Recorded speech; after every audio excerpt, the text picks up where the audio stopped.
예, 더불어민주당 원내대변인 윤종군입니다. 두 건 브리핑하도록 하겠습니다. 행정부 들러리, 국회 보이콧으로 일하지 않는 국민의힘을 국민은 용납하지 않습니다.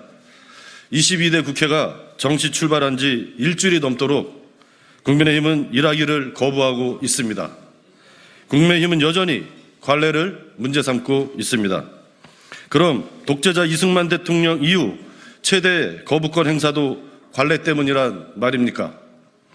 민주화 이후 누구도 윤석열 대통령만큼 거부권을 많이 행사하지 않았습니다. 국회의 결정을 존중하는 관례를 따랐기 때문입니다.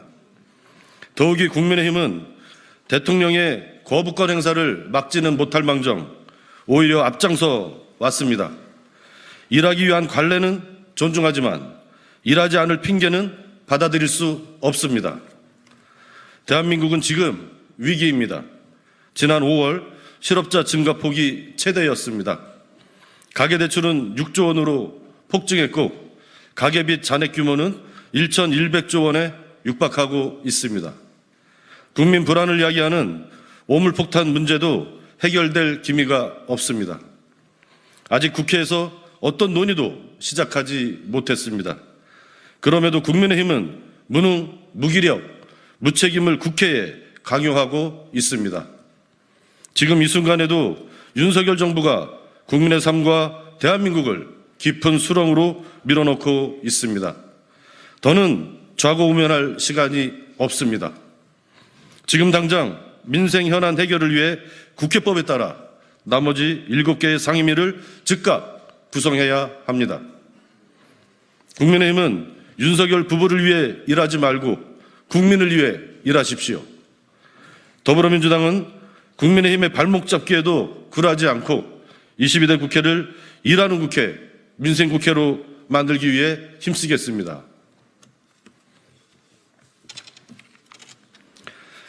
정말 떳떳하다면 청문회와 특검, 국정조사를 회피할 이유가 없습니다.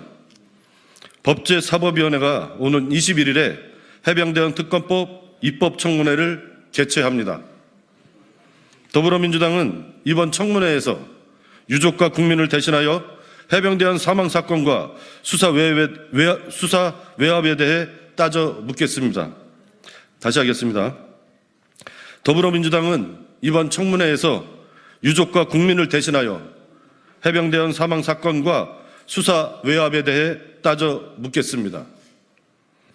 무리한 수색 지시로 해병대원의 목숨을 앗아가고 뻔뻔하게 책임 회피로 일관하는 임성근 전 사단장은 결백하다면 청문회장에 나오십시오.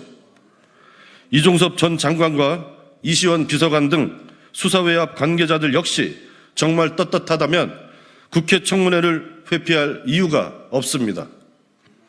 국민께서는 청문회를 회피하는 자가 범인이고 출석 거부는 곧 자백이라고 판단하실 것입니다.